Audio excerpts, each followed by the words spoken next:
Alors, bonjour à tous, j'espère que vous allez bien. En tout cas, moi, je vais très bien.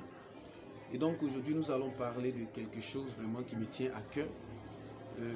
Sur les réseaux sociaux, nous l'appelons, pour ceux qui sont sur Facebook et autres, un nommé Marc, donc, qui a jeûné pendant 33 jours.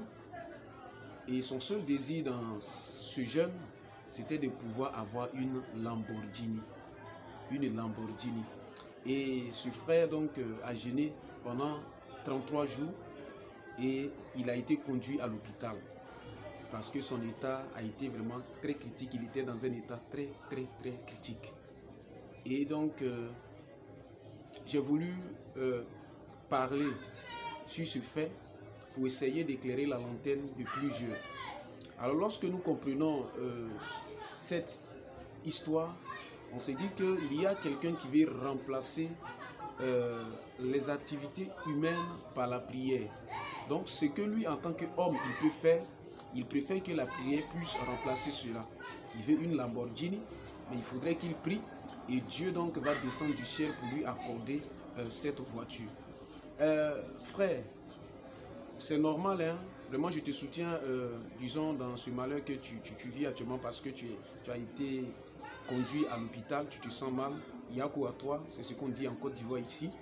Mais en même temps, te dis à toi et à tous ceux qui me suivent que on ne peut pas remplacer nos travaux par la prière.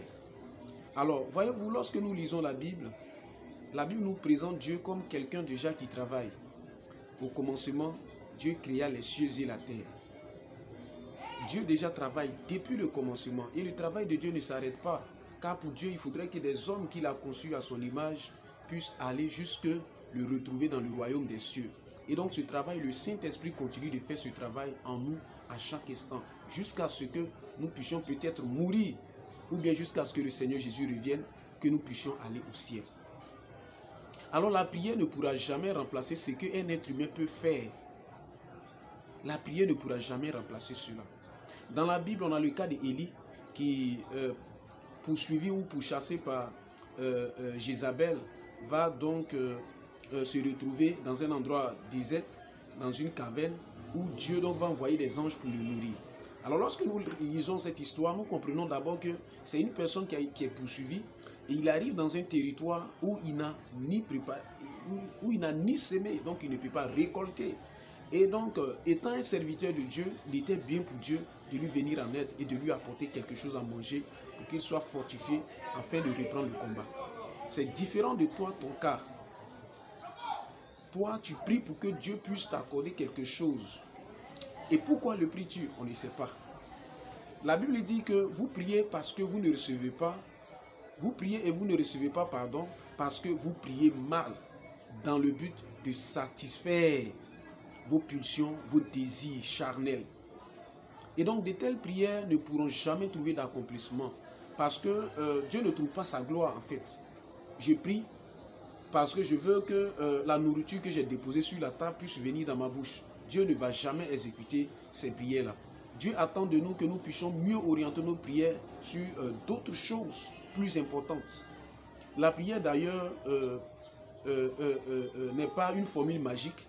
La prière, certes, parfois, je dirais, hein, c'est ce que j'aime dire, la prière rend l'atmosphère favorable à ce que nous recherchons. La prière permet à ce que tout se prédispose pour que nous puissions recevoir ce que nous voulons, mais la prière ne remplacera jamais notre travail. C'est pourquoi, certes, nous prions pour que des âmes puissent venir à Christ, mais en même temps, nous devons aller leur annoncer l'évangile. Car si nous prions seulement sans partir vers eux, Dieu ne va jamais permettre qu'ils puissent connaître l'évangile. Ou du moins, Dieu le fera lui seul, sans nous. Alors, es-tu quelqu'un qui a besoin d'une chose et refuse de travailler pour l'avoir? Je voudrais t'encourager, après avoir prié, de sortir pour aller travailler. C'est quand tu vas travailler que Dieu va bénir les activités de tes mains et que demain tu pourras être heureux. Alors j'encourage à tout le monde de se lever et d'aller travailler. Ne soyez pas fainéants, mais soyez des gens qui sont engagés dans tous les domaines de vos vies, qui vous leviez et qui travaillez pour la gloire de Dieu. Et je sais que si vous commencez à agir de la sorte, Dieu ne vous oubliera jamais, car Dieu n'oublie jamais ceux qui travaillent pour lui. fini l'oisiveté, fini les prières qui n'ont pas de sens. Relevons-nous et continuons dans la marche avec le Seigneur. Que le Seigneur vous bénisse et j'espère que ce message a fait du bien à quelqu'un.